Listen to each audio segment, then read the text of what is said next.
மனிதன் ஜெயிக்காத ஒரு விஷயம் மரணம் மட்டும்தான். ஒரு பிறந்த நாள் கூட்டத்தின் நீளம் அவன் பெற்ற அங்கீகாரத்தை சொல்லும். ஒரு இறந்த நாள் கூட்டத்தின் நீளம் அவன் வாழ்ந்த வாழ்க்கையை சொல்லும். வாழ்க்கை தத்துவம் கடவுளுக்கு புரிந்தது. வாழ்க்கை தத்துவம் கடவுளுக்கு புரிந்தது. இருக்கின்ற பொழுது இல்லாத மரியாதை இல்லாத போது இருக்கிறது. மயானம் வந்தது. மயானம் வந்தது, நல்லா கவனிங்க. நேற்றைய சவத்தை நாளைய சவங்கள் சுமந்து சென்றன.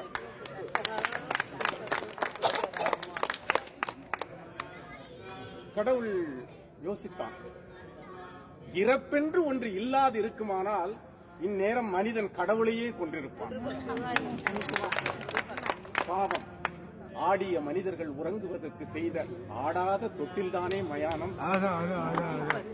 அந்த வேலை முடிந்து சென்றது கூட்டம். இது ஆறறிவு ஓய்ந்து அடங்குகிற ஆட்டம். கடவுள் யோசித்தான், உயர்ந்த ஜாதியினருக்கும் தாழ்ந்த வகுப்பினருக்கும் தனித்தனியே மயானங்கள். மதங்கள் ரீதியில் மயானத்தில் பிரிவுகள். சாம்பல் மேட்டில் கூட சன்மார்க்க பிரச்சனைகள். என்ன மனிதனவன், என்ன மனிதனவன்! அரைஞான கயிறை அறுத்துக் கொள்ளும் வேளையிலும் அடங்க மறுக்கிறானே இந்த மனிதன். அங்கிருந்து கிளம்ப புறப்பட்டான். ஆவிகள் சில அவனை அடையாளம் கண்டு கொண்டன. ஆண்டவனை அடையாளம் கண்டு கொண்டன. யார் நீ என்றான் இறைவன். நேற்று வரை நான் முதலாளி, இன்று என் விலை எனக்கே தெரியவில்லை. 80 வயதில் எனக்கு இந்த இடம் தேவைதானா என்றது ஒரு ஆவி. ஆண்டவன் சொன்னால், எத்தனை காலம் வாழ்கிறாய் என்பதில் அல்ல வாழ்க்கை, எப்படி வாழ்ந்தாய் என்பதில் தான் இருக்கிறது என்று சொன்னார். இறைவா, இங்கு என்னை ஏன் படைத்தாய், இந்த சிறைக்குள்ளே அடைத்தாய் என்று கேட்டது ஒரு ஆவி. அவனுக்கும் பதில் சொன்னான் ஒரு ஆவி, அரசியல் ஆவி.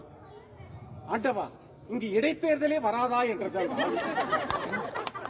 இன்னும் நீ திருந்தவே இல்லையா என்றால் ஒரே அழுகை சத்தம். இதுதான் எங்களுக்கு முக்கியமான, நமக்கு தேவையான கவிதை. நமக்குன்னா நாங்க எங்க சொல்றது கட்சிக்காரன்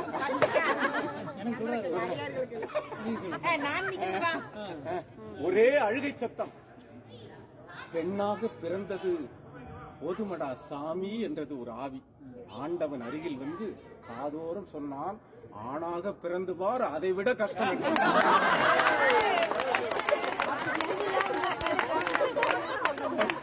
எங்களோட கஷ்டத்தை நாங்க எப்படி சொல்றது? இந்த மாதிரி எங்களோட குரலை இவர் மூலமா தான் சொல்ல முடியும். அதனால நான் சார் கூட திகிரியுமே எங்க பயணிப்பேன். எங்க போனாலும் எங்களை விட்டு கொடுக்க மாட்டாரு. எங்களை ஆண் வர்க்கத்தை. இறைவா, நான் செய்த பாவம் என்ன என்று அழுதது ஒரு குழந்தை ஆவி. பாவிகள் நிறைந்த உலகத்தில் பிறந்ததுதானடா நீ செய்த பாவம் என்றான் ஆண்டவர்.